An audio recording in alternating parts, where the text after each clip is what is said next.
ఈరోజు తెలంగాణ గౌరవాన్ని కీర్తి ప్రతిష్టను వాళ్ళు పెంపొందించడం జరిగింది. ఇదే కాదు మిత్రులారా, 2027లో గోదావరి పుష్కరాలు రాబోతున్నాయి.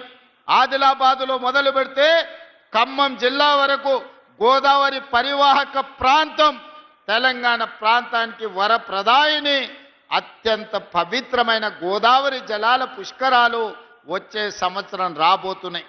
అందుకే ఈ వేదిక మీద నుంచి శ్రీధర్ బాబు గారికి, కొండా సురేఖమ్మ గారికి నేను సూచన చేస్తున్నా. ఆదిలాబాదులో బాసర నుంచి ఖమ్మం జిల్లాలో భద్రాచలం వరకు ప్రతి దేవాలయాన్ని, గోదావరి పరివాహక ప్రాంతాన్ని పర్యాటక ప్రాంతంగా తీర్చిదిద్ది అవసరమైతే 3-4 వేల కోట్ల రూపాయలు ఖర్చైనా బాసర నుంచి భద్రాచలం వరకు, ధర్మపురి నుంచి భూపాలపల్లి నరసింహస్వామి మందిరం వరకు అభివృద్ధికి కావాల్సిన నిధులనిచ్చే బాధ్యత ఈ ప్రభుత్వం తీసుకుంటుంది.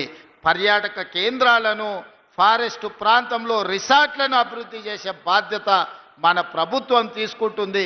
రాబోయే రోజుల్లో మీ ప్రాంతానికి మహర్దశ పట్టబోతుంది. బాసర నుంచి భద్రాచలం వరకు జరిగే అభివృద్ధిలో భూపాలపల్లి, మంతని, ములుగు నుంచి మొదలు పెడితే గోదావరి పరివాహక ప్రాంతాన్ని మొత్తము ఇవాళ అభివృద్ధి చెయ్యాలని మనం ఆలోచన చేస్తున్నాం. మిత్రులారా, 10 ఏళ్ళు చంద్రశేఖరరావు గారు ఉన్నారు, 12 ఏళ్ళు నరేంద్ర మోడీ గారు ఉన్నారు, 2 సార్లు కేసీఆర్ ముఖ్యమంత్రి అయిండు, 3 సార్లు నరేంద్ర మోడీ ప్రధానమంత్రి అయిండు. ఈ మున్సిపల్ ఎన్నికల్లో బీఆర్ఎస్ వాళ్ళు చెప్తుండ్రు కేసీఆర్ను చూసి ఓటేయమని, బీజేపీ వాళ్ళు చెప్తుర్రు మోడీని చూసి ఓటేయమని. నేను అడుగుతున్న మీడియా మిత్రులను, గల్లీలో మోరీ తీయాలంటే కేసీఆర్ వచ్చి తీస్తాడా? ఉన్న ఎమ్మెల్యేలకు, ఆనాటి మంత్రులకే కేసీఆర్ గెలిచేటోడు కాదు. భూపాలపల్లి గల్లీలో మోరీ తీయాలంటే ఆ మోరీ కేసీఆర్ వచ్చి తీస్తాడా? లేకపోతే ఓ 1,00,000 రూపాయలు సైడ్ ట్రైన్ కట్టాలంటే మోడీ ఢిల్లీ నుంచి వస్తాడా? మనం అడగనికే ఢిల్లీకి పోవాలన్నా? ఒక్కసారి ఆలోచన చేయండి. కేసీఆర్ అయినా మోడీ అయినా బొమ్మలు చూపించి ఓట్లు అడగడానికే పనికొస్తారు. నేను ఒక్క మాట మా అక్క చెల్లెళ్ళకి నేను చెప్పదలుచుకున్నా. అక్క, పెళ్లి పెద్దను చూసి పిల్లని ఇచ్చినాం అనుకో, పిల్లగాడు సంసారం చేయకపోతే ఎవరికి చెప్పుకుంటాం అక్క? అవునా కాదా? పిల్లగాడు పనికొస్తాడా, పనికిరాడా, ఇల్లు నడుపుతాడా, ఇల్లు నడపడా అని పిల్లగాడిని చూసి పిల్లనిస్తాం, కానీ పెళ్లి పెద్దను చూసి పిల్లనిస్తే సంసారం ఆగం కాదా అక్క? అవునా కాదా? ఇవాళ ఓటు కూడా కేసీఆర్ను చూసో మోడీని చూసో ఓటేస్తే వాళ్ళు పెళ్లి పెద్ద లాంటి వాళ్ళు తప్ప మన గల్లీలో వచ్చి మోరీ తీసేటోళ్ళ, లైట్ వేసేటోడా, సైడ్ ట్రైన్ కట్టేటోడా, లేకపోతే మనకి ఇల్లు కావాలన్నా, పెన్షన్ కావాలన్నా, పిల్లగానికి బడిలో పైన సీటు కావాలన్నా మోడీ కేసీఆర్ వస్తారా? అదే మీరు కాంగ్రెస్ వాళ్ళకి ఓటేస్తే కౌన్సిలర్ ఎవరున్నా మీ సత్యన్న మీ గల్లీకి వస్తాడు, ఆడ నిలబడి మోరీ తీపిస్తాడు, మీ సైడ్ ట్రైన్ కట్టిస్తాడు, మీ రోడ్డు వేపిస్తాడు, మీ బైపాస్ రోడ్డు తెప్పిస్తాడు, మీ లక్ష్మీ నరసింహస్వామి గుడికి నిధులు తీసుకొస్తాడు, మీ సమ్మక్క సారలమ్మకు కావాల్సిన రోడ్లు వేపిస్తాడు, గోదావరి పుష్కరాలను బ్రహ్మాండంగా ఈ ప్రాంతంలో పూర్తి చేస్తాడు. ఏమన్నా కావాలంటే మీరు సత్యన్నను కలిస్తే సత్యన్న సీదా తెలంగాణ రాష్ట్ర ముఖ్యమంత్రి దగ్గరకు వస్తాడు. నాకు సత్యన్నకున్న మిత్రత్వం మీకు అందరికి తెలుసు కదా. నేను ముఖ్యమంత్రిగా కాదు, మున్సిపల్ మంత్రిని కూడా నేనే. మున్సిపల్ మంత్రినే కాదు, మీ సత్యన్నకు అత్యంత ఆప్తున్న సంగతి మీకు అందరికీ తెలుసు కదా. ఇవాళ మీ గల్లీలో మోరీ పనికి కావాలంటే సీదా ముఖ్యమంత్రి దగ్గరకు వచ్చి చేయి పట్టుకొని నాతో సంతకం పెట్టించే శక్తి ఇవాళ గండ్రా సత్యన్నకున్న మాట వాస్తవం కాదా? కాంగ్రెస్ పార్టీ ఒక దిక్కున్నది, మరొక దిక్కు తెలంగాణలో పూజకు పనికిరాని పువ్వు, పూజకు పనికిరాని పువ్వు లాంటి భారతీయ జనతా పార్టీ 12 ఏళ్లలో కనీసం మన తెలంగాణకు 12 పైసలు తేని పార్టీ. మన బయ్యారంలో ఉక్కు కర్మాగారం పెట్టి మహబూబాబాద్ జిల్లాలో మరి మన వేలాది మంది పిల్లలకు కొలువులు ఇస్తామని చెప్పి అబద్ధం చెప్పి 12 ఏళ్ల తర్వాత కూడా కట్టెడు పట్టి తీయని పార్టీ, పూజకు పనికిరాని పువ్వు బీజేపీ. మూడో వైపు తెలంగాణ తెచ్చిన పార్టీ, బ్రహ్మాండంగా 10 ఏళ్లు తెలంగాణ అభివృద్ధిలో అగ్రభాగాన పెట్టిన పార్టీ తెలంగాణ గరీబోళ్ల పార్టీ, ఈ గులాబీ జెండా పార్టీ. మూడో దిక్కు మీ వైపున ఇక్కడికి వచ్చిన మా ఆడబిడ్డల్ని, మా అన్నదమ్ముల్ని నేను దయచేసి ఒకటే కోరుతా ఉన్నా, ఆలోచించమని కోరుతా ఉన్నా.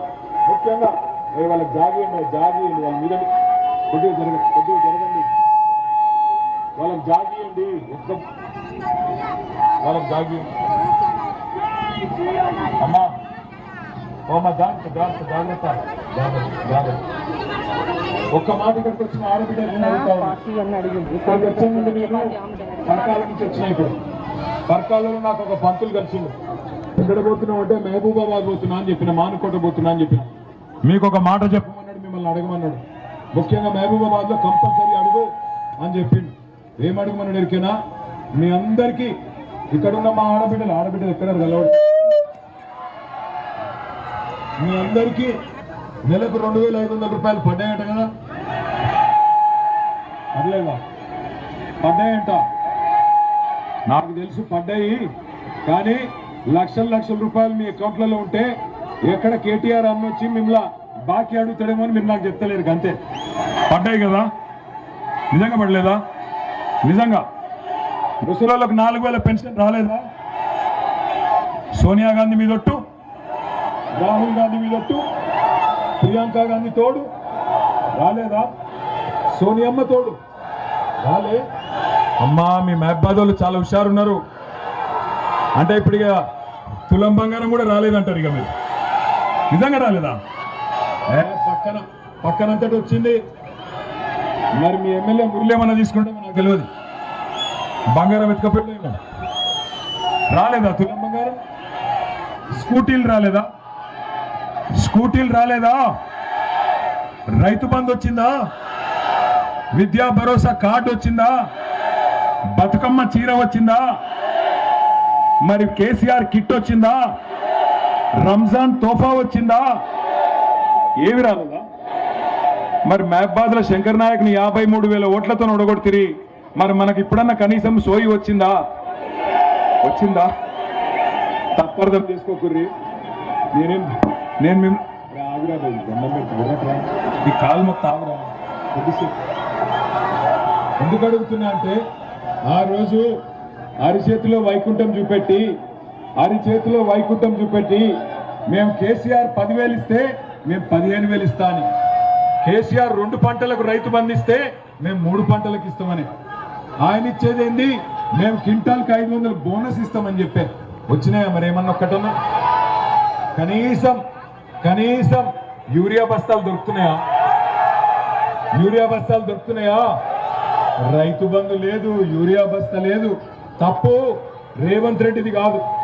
రేవంత్ రెడ్డి చాలా నిజాయితీగా చెప్పిండు. ఏం చెప్పిండు ఆయన?